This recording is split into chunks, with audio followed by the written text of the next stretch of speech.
On this edition of Commander's Log, we're talking episode 3, season 1 of Strange New Worlds, Ghosts of Illyria. I don't know about you, but I'm now a light addict after the jump. This episode of Commander's Log is brought to you by Geek Renaissance.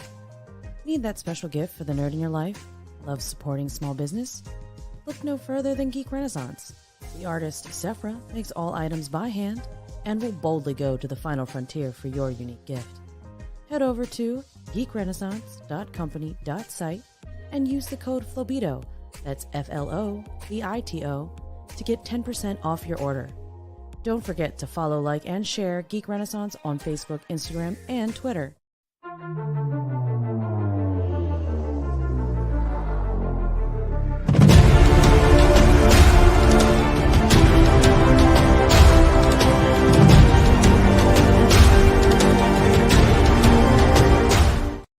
Welcome aboard the USS Postshow. It is I, your Chief Communications Officer, Flobo Boyce, but look alive, Captain, on the bridge. Let's go, Well, hello, everyone. Thank you very much, number one. I have to say I was very disturbed, and I'm not going to give it away quite yet. Give it away. I was very disturbed that there was something on this episode of Star Trek Strange New Worlds that they stole from us. Us, this show, really? Yeah. No one watches this show. What are you talking about? I don't believe that at all. But we'll definitely get into that. Thank you so much for joining us on Thursday evening, wherever you are, or Friday morning if you're over the other side of the planet. Facebook, LinkedIn, YouTube, Twitter, and Twitch. And I can't believe I'm saying this. We're actually on LinkedIn. Let me start off the top, man. Last week before, you're a bit of a sourpuss about this show. Has that changed? Overall thoughts of episode 3? It's definitely changed because I'm now 100% sourpuss. What? 100%? You hate the show? Dude, I can count the things I liked about this episode on one hand, and I'd still have a couple fingers left over. What kind of alternate Strange New World is this? What are you talking about? Star Trek fandom is totally falling over themselves sexually about this. You're not a fan? They did so many moves in this episode that I thought were weak. And I just gotta say, weak. That I'm kind of mad. And there are parts of the show I'm not mad at. Yeah. And that will definitely bring me back. But I'm pretty freaking mad. Okay, so if you guys don't know this, and I wish I could show you, I write a bunch of notes for this show because I like to give my co-host something to work with. He goes a different direction. I did not expect this at all. Oh. What? I was going to say mixed bag city, but you're like, I'm not a fan of this. So let's get into it. What exactly was the biggest thing that made you go, oh, hell no? They're doing some different things in this this particular show that I feel cross the line from old nostalgic Trek to new Trek. And I don't hate that. That's okay, because that's a tone. I think that shows the maturity of the franchise and the maturity of the sort of average age of us. I mean, let's face it, I kind of bring the average age way up. No, you're not there with 35, man. but I have to say, I'm not a stodgy fan at all. If you're bringing me change, I'm like, well, let's see this change. I don't know that I would like the change as much as I like the nostalgia, which I get a lot of. You get the nostalgia so far. But I'm not. To give you a what? To give you a specific. Give me one specific. I thought it was kind of cool that they had the episode in the original series, TOS, Those Old Scientists. Those Old Scientists, yeah. I got to stop doing that joke and just letting you do that joke. You brought that joke onto this show. There was that episode, and we watched it on our show, our Sunday show, Starbase 80. Available now, whatever internet thingy. And we watched The Naked Time. And yeah. yes, you should definitely watch the Starbase 80 Naked Time. You should also watch the unofficial sequel that came from Star Trek The Next Generation, The Okay. Naked Now, True. which you and I also watched on Starbase Mm-hmm. 80. Because this one is The Naked Again. They ripped that off kind of hard. Kind of hard. For this episode. Well, I mean, first off, for me to really make my argument, I'd have to jump ahead in the Jump ahead. plot. People who've watched this show have watched the show. All right, we got 30 minutes or 45 minutes. Give me everything, because I want to sift through.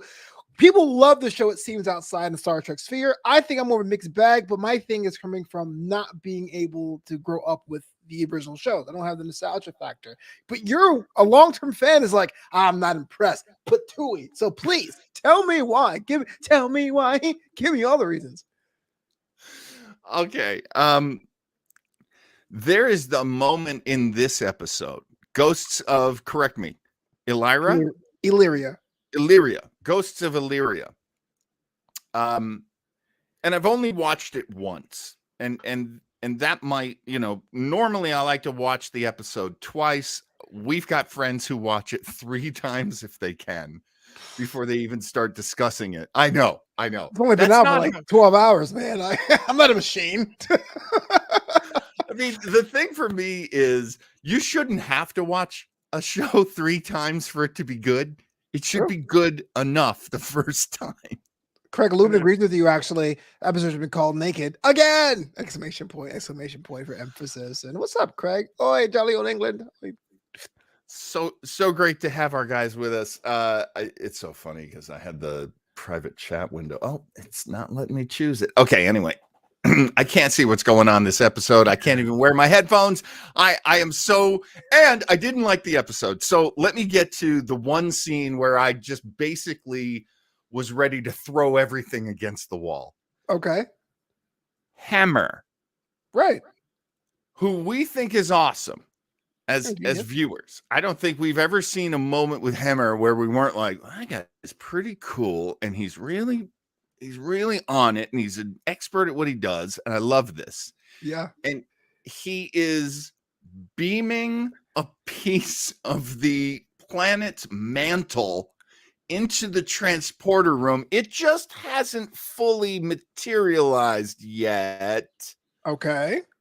And that's the first time I knew for a fact that Hemmer had the Naked Time curse, that he had this, I guess it's a virus they're calling it.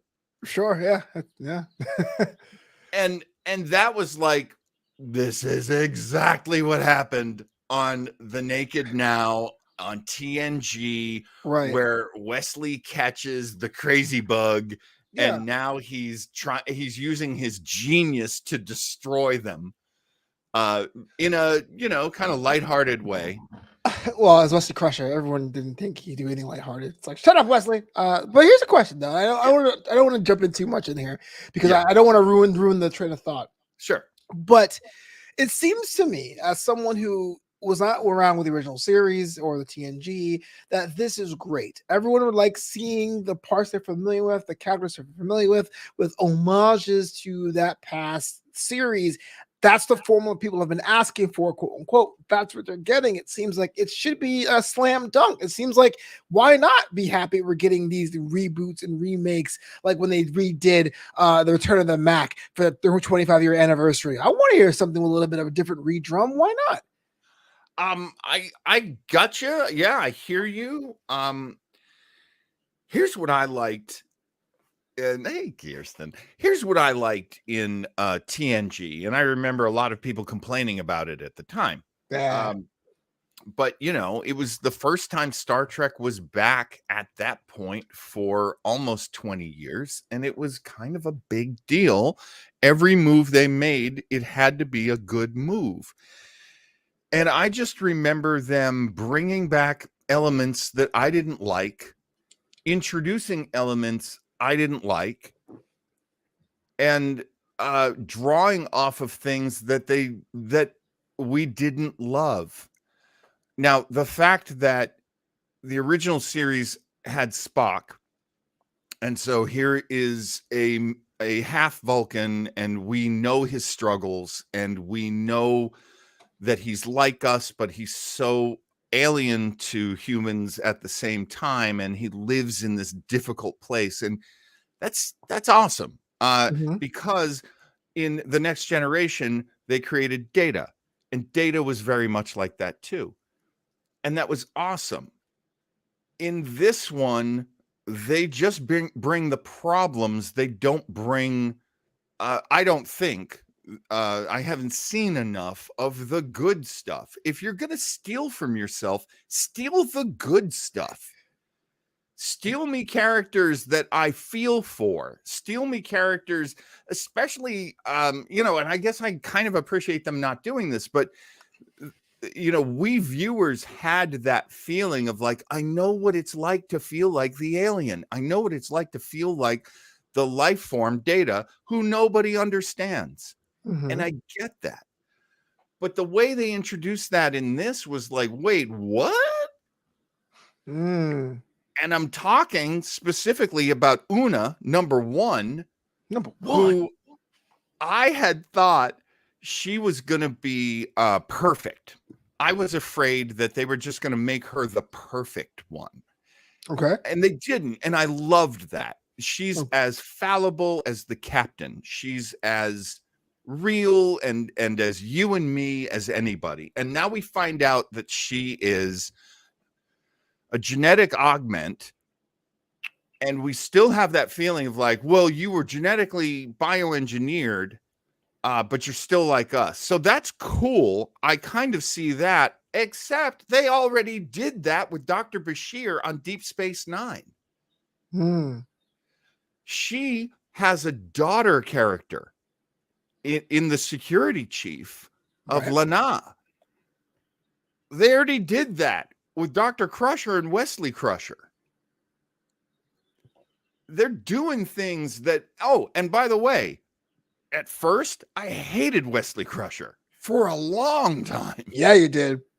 And that's don't steal from that. Don't steal from the things I hate. I loved the Doctor had to carry this weight of being an augmented, genetically modified person who is illegal. He should not exist, and he certainly can't be in Starfleet. That's exactly what they're doing with number one now. Why do you steal such strong, prominent elements from your own story? As opposed to, well, originally this was sort of half done, so let's complete it. That I like. Yeah. I'm always up for that. Well, I guess I'm a little bit more bullish on everything, but again, I guess they're coming from the point of like they tried, and they meaning Kurtzman and company, right? They've been trying, man. Well, I mean, someone runs the franchise, and someone is making these decisions. So yes, True. you're absolutely right. They are out there doing. They it. tried a clean break series, prequel series with Discovery. And then we saw the tendrils having to be regrafted to make it make sense.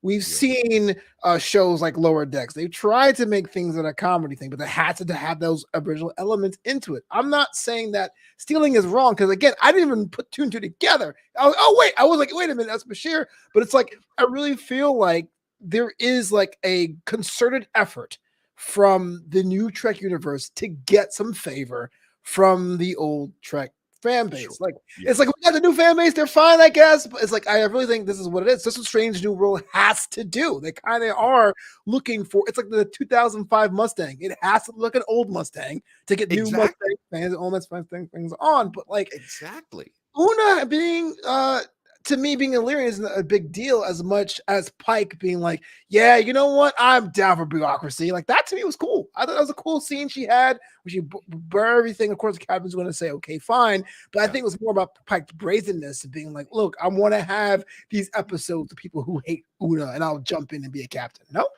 I'm all for that. And I got to tell you, Una is not ruined for me at all. I know I can still really like number one the way I liked her already. Thanks, Captain. Absolutely. And let me tell you, I mean, you and I have the captain and first commander relationship. That's one of my favorite relationships in all of Starfleet. I mean, Yeah. every Star Trek show, right down to Cisco and oh my god, Kira. Yeah. Ki- Kieran Nerys. Kira Nerys. It's my favorite, and I couldn't remember. Should also I mention mean, I had a she nap. is kind of cute. I mean, I totally understand. What up, Nana Visitor? Hey. And how funny it is it that I'm comparing us to them because that makes me Captain Cisco. Yeah, man, I can totally see that. Yeah. I'm the handsome black man in charge of everything. That's me. And how? but I still believe in that relationship. I still believe in her character. It's okay for me. I'm even kind of okay with the augment thing, except as they point out, they already did that with Lana Noonien Singh. Well, something you don't really like at all. I was willing to hang back. No, you weren't. I made a promise to myself. I never said it to you or anyone else. I made a promise in my head. I would lay off her. I would not just be completely negative towards her because, I mean, come on. What's the opposite of this? A 29-year-old girl. Oh, yeah. What's the opposite of me? Right. This character. So I understand she ain't there for me. She represents a lot of cool things for a lot of people, and that's great. Right. But I hate how they've dragged all of these cliches out from they're like dust bunnies out from under the couch, and they built her out of that. I'm sorry, she's Scrappy Doo. You know what's funny about this, and I'm going to get dragged by original Star Trek fans. And if you guys are, we may not know about the show, but we actually like Star Trek.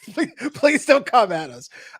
But I felt the same way how you felt about Singh as I felt about Worf, right? Because that was you had a Klingon on the bridge, and so to make everything sound like it's a bigger deal, you'll have the Klingon warrior be like, "I've never seen this. What's going on?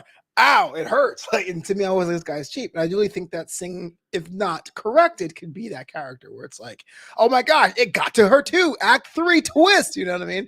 But I'm okay with it, you know. But let's talk about I swear to you, we're going actually over the actual episode. But let's talk about someone else having secrets. After acting his ass off, M'Benga realizes that he has a daughter who is ill in the pattern buffer, excuse me. In the pattern buffer. I thought it was kind of cool going from dropping the nugget of seeing the doc in episode 1 and now a little bit of a backstory in episode 3, even though it kind of caused the problem of the epidemic on the ship. I liked that part a great deal.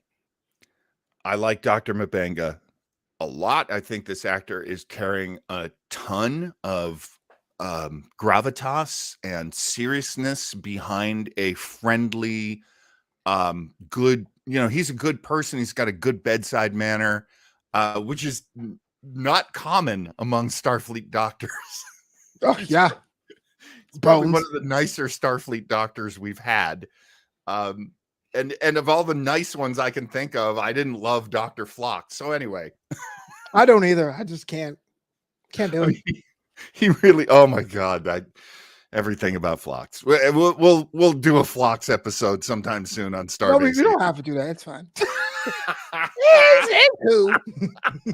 That's true. You've seen a lot of episodes of Enterprise that really were awful. So right. Maybe we won't do that to you. Anyway, and I like the secret that he's been carrying, which is he's been keeping his daughter alive in the transporter buffer. We will be addressing the transporter buffer in 2 weeks, I think, on Starbase 80, because we'll be doing Our Man Bashir, and that's all predicated on the power of a transporter buffer, which I kind of love.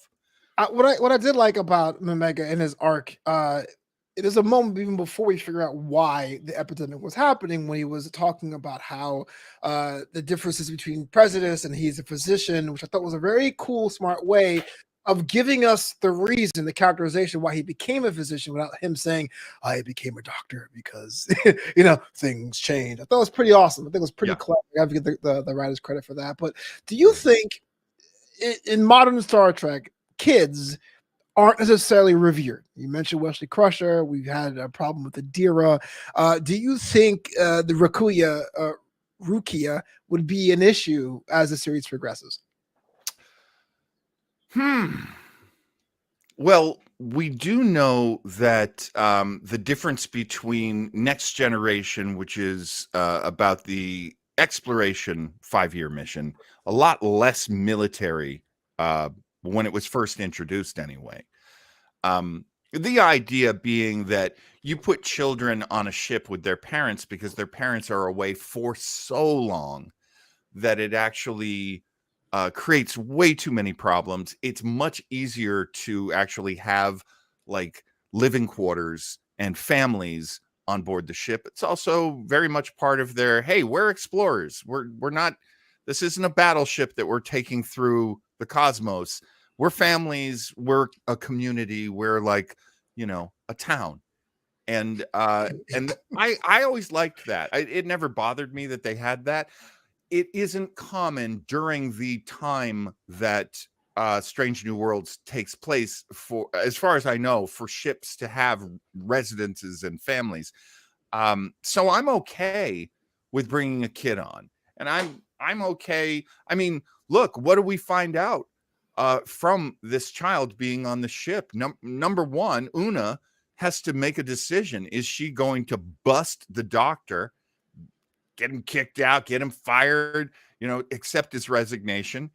And she says, no, we are going to do everything we can to keep your daughter alive in that buffer.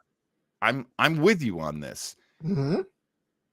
And how, I mean, you, number one, you, Mr. Boyce, how would you have handled this? I mean, look, I would probably do the same thing, but it'd be especially egregious if someone gave Una the olive branch. He was like, and snapped that branch right in front of him, and then like, you know what? That's against the rules. Like that'd be weird, and lame actually. But I gotta go to Stress Free K because this is my next point. Yeah. Says most Trek doctors tend to be very, very ethical, but not on Pike's Enterprise because Federation regs can go take a hike. Now, for me, in my notes, I basically wrote this down as Strange New Worlds is NCIS Deep Space.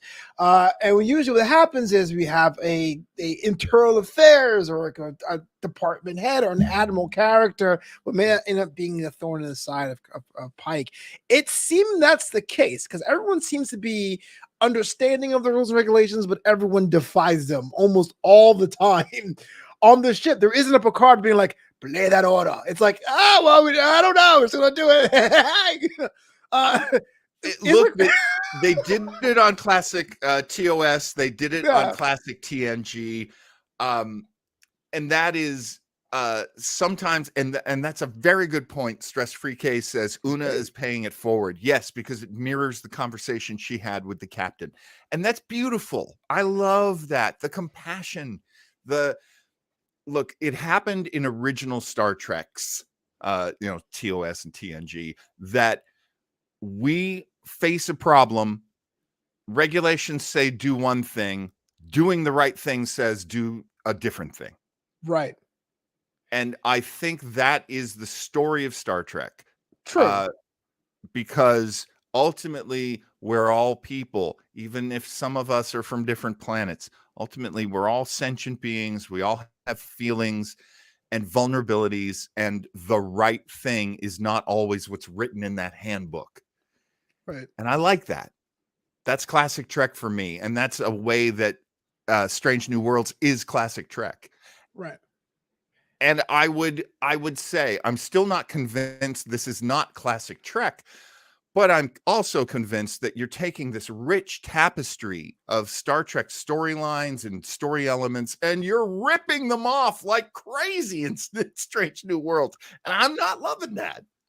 Okay. All right. What? Let me cut a promo on you. Let me cut a promo on you, Daddy. What? All right, brother. What does Star Trek Strange New Worlds have to do? What do they have to do for you to turn that frown upside down?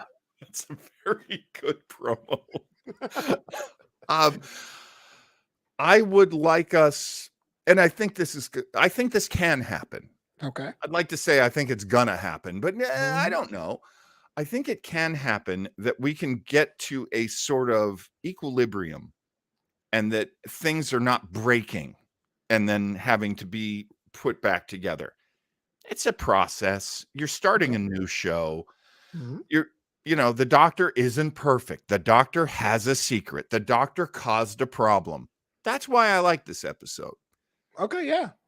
That's real. That can happen. And then how did everyone deal with it? Did you take it out on the doctor or were you understanding? Did Right. you go, look, this guy is all about helping us. He really cares. If he's got a thing that breaks all the rules, we should break the rules with him. Very Star Trek. I'm very happy with that.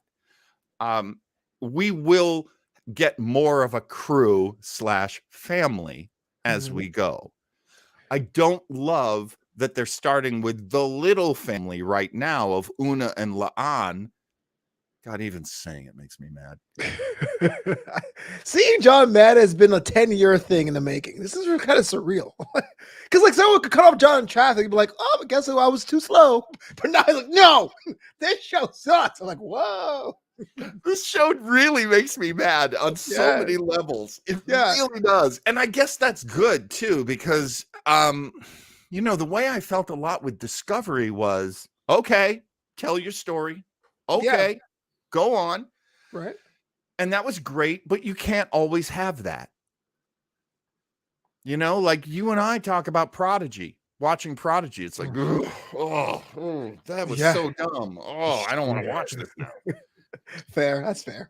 And that whole first season, except when we got to the last 2 episodes, which are available in the Commander's Log library. You should go back and watch the Please episode do. where we break down the season finale of Prodigy, because I'm telling you, that's a good show. It pays off. Landed.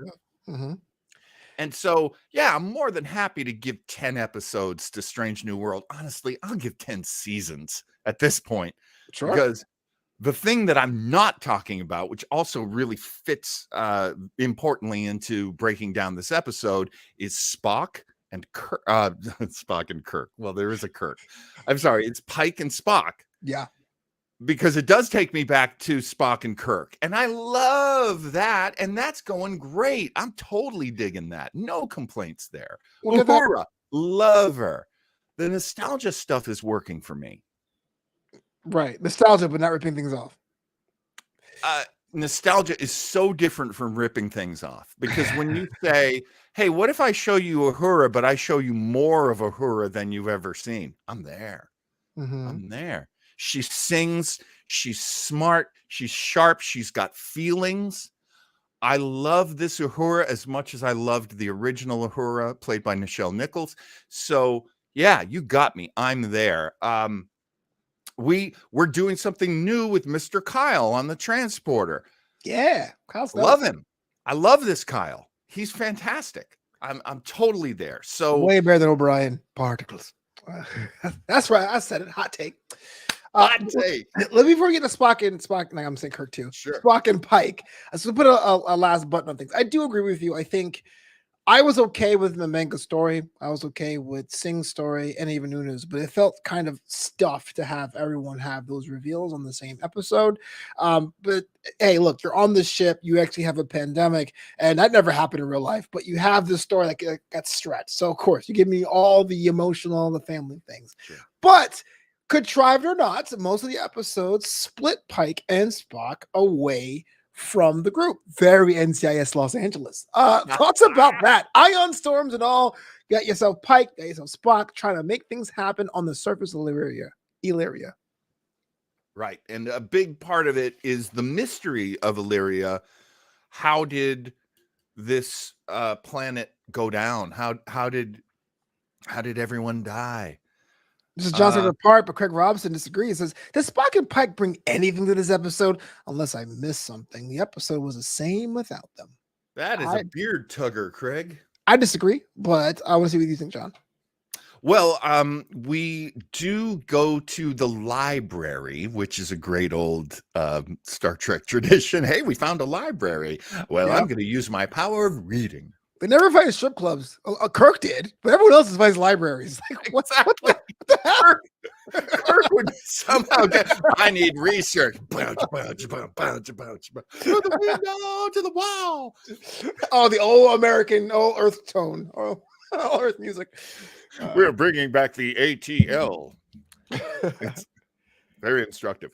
Well, I felt like we got.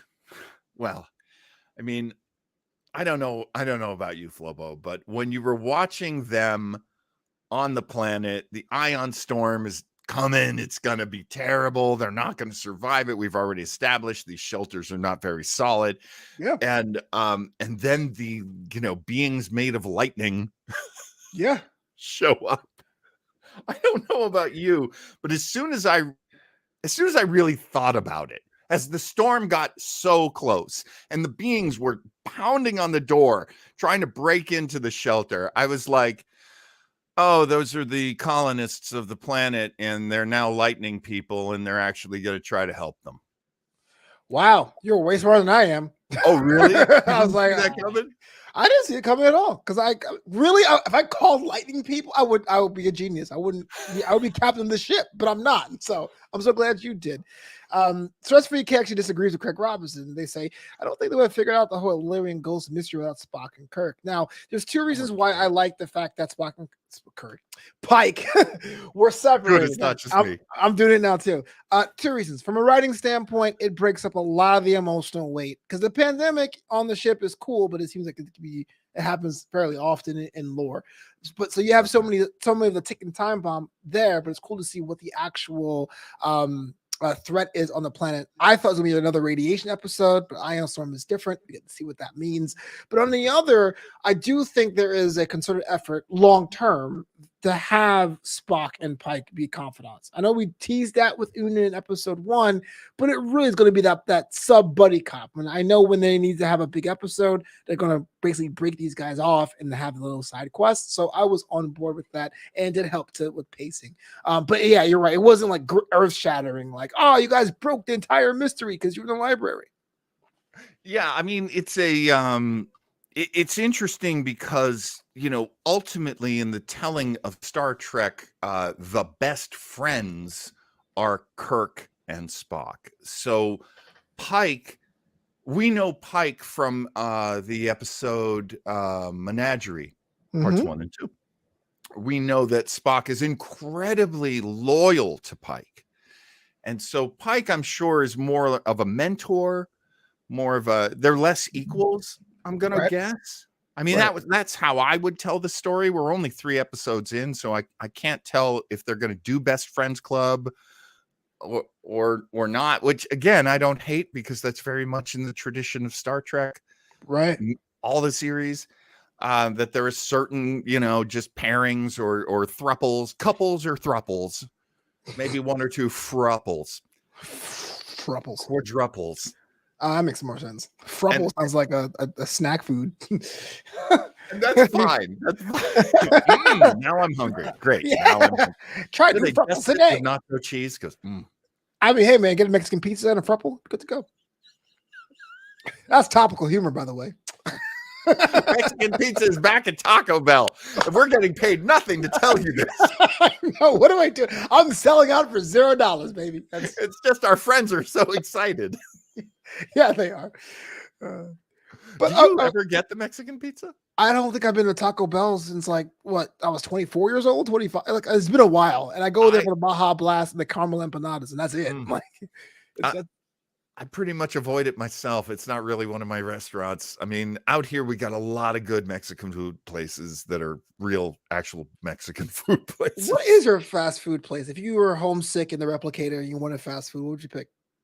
I have a little bit of a range. Okay. If I want my Mexican food, I go to Del Taco. Okay. I've only had it once. It was okay. West Coast tradition that I kind of love. I know not everybody loves it. They're like, well, if you're gonna go there, you might as well go to King Taco. You might as well go to one of these more focused places. Right. If it's a burger place, I go Jack in the Box. I know it's terrible, but I love it. I love terrible. And then if it's chicken, I just went to Popeyes last night, and oh my gosh, that was so delicious. All solid choices. I'm actually more of a Carl's Jr. guy, but Craig Robinson puts us back on track because we're talking about snack food. He says, what did the ghost mystery bring to the episode, though? Was it just to bring Pike on board with Una?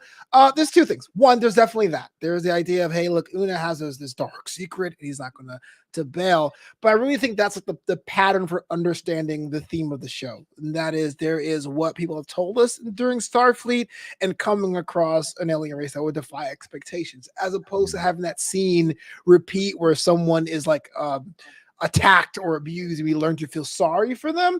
Reading a story and hindsight makes us go, okay, we should probably open up the way we see things. That's just me personally. Maybe I'm putting too much into the episode, but I thought it was a cool idea that this people tried so hard to be helpful to the point they weren't. How Starfleet basically caused the destruction of this thing without even knowing they were alive or existed. I thought it was pretty interesting. I agree, and I think you've got two stories here. I don't like tacos, Craig. I'm sorry. I hate tacos. I do flautas, and that's about it.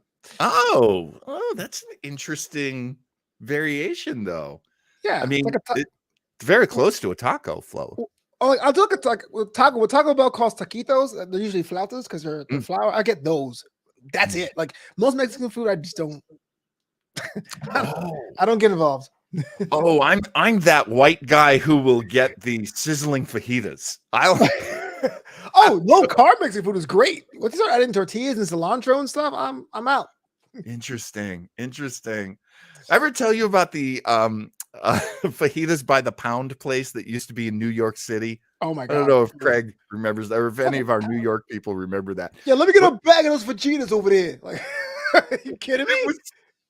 It was like that.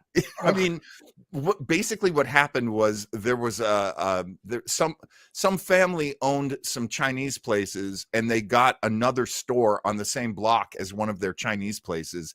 And so they went, well, Mexican food's cool. So this Asian family was making fajitas. Oh, I've seen that. Yeah, the Chinese places that they have a Mexican counter. And it was delicious. Like their take on it was so delicious. We loved their tortillas were so much like wushu pancakes. Oh yeah. It was so delicious. I loved it. Anyway, try that once in your life. Should we talk about Star Trek?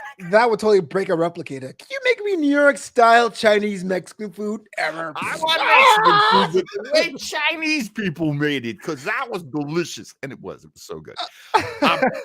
Here's what I liked. I know what I was going to say. I liked that you had two stories. I liked that they were two like sort of main stories. I'm not sure which one would be the A and which would be the B. I guess A, because the most people involved on the ship were, suffering from this virus where they need light and heat. And that's really interesting. But they were doing it in naked time ways. Like, I'm willing to destroy the whole ship just so I can get warm. Like that craziness. But what I liked about that was Una was the alternative captain. Yeah, as she would be. Number one. And she's doing captain stuff, and she also has a secret. So okay, that's kind of interesting. I'm with that. Her secret, unfortunately, is the secret Dr. Bashir had back in Deep Space Nine. But bear with us. Dr. Bashir was not an Illyrian, man. He was not an Illyrian, no, but he was genetically engineered, and that was one of those like, well, this was kind of a lightweight character. What's that, Ronald D. Moore? Hey, why don't we make him an augment? And because of the eugenics wars, it's illegal to be an augment, and now he has to carry this great weight for like the last 3 years of his job. Yeah, that's good. Let's go with that. And that's what they did, and it was good. You are so bitter about these augments, man. I think you're augmenting racist. Here's my problem. They have with those people. My problem with those people, those arguments, those genetically engineered people. No, make it a thing. Absolutely make it a plot point. Yeah, it does. Why? I get why they did it, because what they're saying is in an alien culture, they might not think twice about doing it. In our culture, it's a big problem, but based on our experience and our history on Earth. On this planet, not that big a deal, because this culture, that's what we do. We try to improve ourselves through manipulating our genetics. Well, that's fine. Oh, wait. And we have a completely unrelated character to that storyline who's also carrying a hatred for augments because it's in her family, because she's related to Khan, who was like one of the worst mass murderers of Earth history, and also one of the big parts of the eugenics wars. You're stealing elements, and now they're fighting each other. Right. And I hate that, because now there's like I don't like you, pretend mom. What? I don't understand, pretend child. Like, I hate this. I hate this parental shit. I hate this teenager shit. I'm sorry, what's your point? You would be the best in Shakespeare class. Oh, Hamlet, get over yourself. Your dad is dead. Your uncle's dead. Your mom. Stop being a wuss. Make a damn decision, you stupid, dressed in black goth kid. So Spock, you know what's rotten in Denmark? You, Hamlet. You. cutting up on Hamlet. So Spock is always like, hey, y'all, plasma creatures saved us, but they failed with the colonists because they got light, high, right? Oh, look at this tube. I got the receipts. Now, was that too easy for them to find that out via the library? Or was that fine? No, because I agree with Stress Free K, who said that one helped solve the other. Yeah. And maybe it only happened in our minds, but well, I mean, that's interesting. So Stress Free K brings up another good point, which is I think Laan grew up with a name like Hitler, but worse, and had to deal for sure. I'm so glad you read that, not me. But thank you for taking that bullet, because I was like, for some reason, I feel like I could just casually bring up Hitler. Hey, if someone who's mad at the episode, I pick them. I'll always pick them. This is me and Picard. Like, they're doing what? There's an interrogation, and the boy was was impressed. He got mind melded. Okay. Oh, by the way, Picard sucked. I mean, yeah. I mean, if you want to take a quick bird's eye view of the whole thing, this is still a great series. Yes, that's what I want to hammer home, because at the end of the day, for me, Strange New World is a mixed bag, because I don't really know what works and what doesn't. I don't know what's been used all the time, because I don't really have the experience you do. So as a package, it's a little bloated, but it's not messy like Picard. It's like having 14 donuts in one of those like small paper bags, of like little dozen box, as opposed to being like, oh, here's a donut and here's some celery sticks with a side of like beet juice in a box. You know what I'm saying? I don't know why I said that, but but there you go. You're trying to heal your body after all this talk about fast food. Yeah, exactly. So it's a little bit of a character roll call. We saw individual efforts from Hemmer and Ensign Lance. I'm sure Ensign Lance won't show up again, but thoughts about them? Do you want to see more about Hemmer, more about Lance? Do you care? I mean, okay, let's talk about Lance. The first shot you get of Lance, Dollar General Timothy Chalamet. Damn. It's the first shot I got of him, I went, oh, this guy's trouble. That was going to be the villain, or he going to die? He was going to do something screwed up, and it was going to mess up everything. This guy just had, what am I looking for? Thorn in the side, monkey wrench in the works. This guy had it written all over him. Oh, yeah. I think he's still alive. I hope they don't keep him around. I don't want him to be on, but I do believe that he was just like one of the first people they brought to sickbay. I thought he was going to be like that person on NCIS, like the new crime scene investigator, like that uses their fingers and they go, "Oh, you're ruining the crime scene, Lance!" Like I thought it'd be one of those things. Like Lance did it again, but yeah, he was the first one to knock his head through, I guess, a double paned window, and got dragged away by Ortega's. Which, you know, another character I had to take a back seat this week because of what happened. Yes, yes, and I do love Ortegas. If she'd been in a little more, that would have been cool with me. But actually, the double pane glass in the window brings up a good thing from this episode.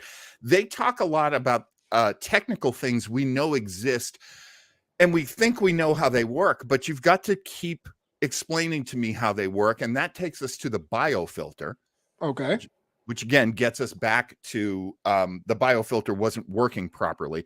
We know that transporters don't bring you up with all the germs and all the bacteria and stuff on the planet because the biofilter normally works perfectly and it filters them out.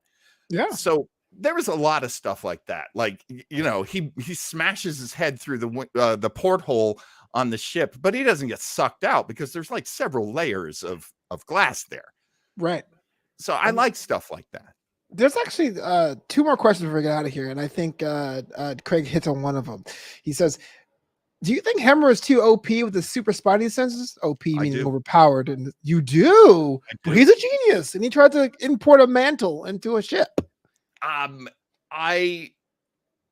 This does scream to me, and OP lets me know a lot about you, Craig. Because it lets me know that you play games, you play video games, or maybe also like tabletop games. Tabletop. I don't have any friends. If I had friends, I would play. Every time you work with me, you roll the dice. Hey, I got 1 responses, so I got but I got 20 agreements. I do worry that they've done the thing of like, well, he's an extremely rare race. He has extremely rare powers. He's blind. And then we gave him all of these advantages as well. Yeah, he's also jaded. Doesn't apply himself. Right. He's very jaded. Yeah. Oh, you people are all idiots. But I don't know. I mean, I kind of like having prodigies on a show. Sure. That always makes me happy when that's a Star Trek thing. When I talk about how I used to hate Wesley, but then I learned to really like him, part of why I learned to really like him is because he's such a genius. Yeah. And he really helped. He earned his stripes at some point. Stretch VK says, I don't think Hemmer has super spidey senses. I think Hemmer just has echolocation like bats. That would explain why he can do prep work in the kitchen. I was worried like crazy watching him chop vegetables. Do you know where your fingers are, pal? Yeah, if you got to compare your characters as superheroes, it's overpowered. But there you go. Hey, that's not a bad observation. I mean, in many ways, we do love our sort of super characters. I guess I go back a lot to TNG because it really made me love it, that show. And one of the things I loved was Geordi was such a outside the box thinker. Data was such a supercomputer brain. Wesley was such a genius, such a boy genius, and the 3 of them would get together and solve problems. I really liked that, like Scooby-Doo or Captain Planet. Yeah, Captain Planet's gonna. So here's something that happened in this episode, which I think was kind of a way of making the writers dodge a bullet for later. Is when Mbenga tells Una that her immune system does not make latent antibodies; it just burns out infections, which is something to synthesize. And I said, I'm so glad that was explained because I got a feeling that if they didn't explain that, that would be the answer to everything they'll probably come across for the next 5 seasons. Good point. Very good point. And it also makes sense for the design too. Like she didn't design herself. So she's using this power that was given to her to survive. Yeah. You know what's funny? Because in my notes, I don't know why I forgot about this, but I had Una has 7 of 9 vibes. I guess the whole idea of being from this hybrid background, but they have an impressive background. But you're saying they're still from something completely different, which is pretty cool. And that's yeah, because what you're seeing is this is how Trek goes. You've got somebody who's super good at this and somebody who's super good at that, and that makes sense. If you were to put together your own Starfleet, you would kind of want these geniuses and these really special people to be on every ship. I just want to say my quote of the week this week is Mr. Spock saying, I'm arming us with knowledge. It tickles me. It's like, that's right, kids, don't do drugs. I am arming us with knowledge. Well, I am basically at a wall with our show because of your rants this week. Is there anything you want to add, man, on this episode? Episode 3. This is Children of Illyria of Strange New Worlds. Before we get out of here. I do want to add that they did warn us about this with Una. They did say in the very beginning of all of the promo material, like, you may think you know who number 1 is based on what you've seen from the cage or the menagerie, or her 1 or 2 appearances during Discovery. You may think you know her, but you don't really know her. So they were getting us ready for this. It's just, I didn't think it would be so ripped from canon. I was hoping for something kind of new.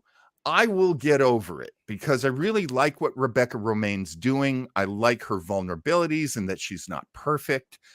That's about it. I don't like her relationship with La'an. I really wish that didn't exist, but it's here, so we're going to have to see that play out. I just have a feeling it's going to be very much Beverly talking to Wesley, having a talk. Ugh. Yeah, I don't want to say like I'm complaining because I don't want to also be like I'm a hater. I don't think Noonien Singh for me feels like it's part of the same show. Okay. Ortega's, I think, is mostly visual. I feel like the hair she has is the hairstyle we would have in 2022, so it feels kind of weird. But like as far as the character and the dynamic, it does feel that Noonien Singh is just kind of tacked on. Granted, it's only 3 episodes, hard to say. Right. But at the same time, though, I did enjoy this one. For the first time, I had myself going back and watching the intro. I got more into everything. I think there's a nice little rhythm to it. They slowed the pace down compared to the older series of Star Trek. I guess that's for the old people, older fans, not like old fans, but older fans of the franchise. You are both, and we love you for it, Captain. I think it's okay. I think we're getting some progression. Is it my favorite? No. But I do think there's a lot to love out of it. There's a lot of Pike we like. I do love Spock, even though sometimes in some shots you can tell where his ear is fake, which is kind of a weird thing for me because I know he can't be a real ear. Oh, duh. That green-blooded hobgoblin. But other way, it was a good way to spend 45 minutes on a Thursday, you know? I will never be sorry that I watched this episode. I know we're still, placing all the building blocks together. It probably won't be a normal show this season. Maybe by the end of this season, we'll have some sense of what normal Strange New Worlds looks like and sounds like and feels like, and who's prominent and who's sort of in the background. But I like how they put this show together. I mean, I am big for nostalgia, and there's a ton of it in here.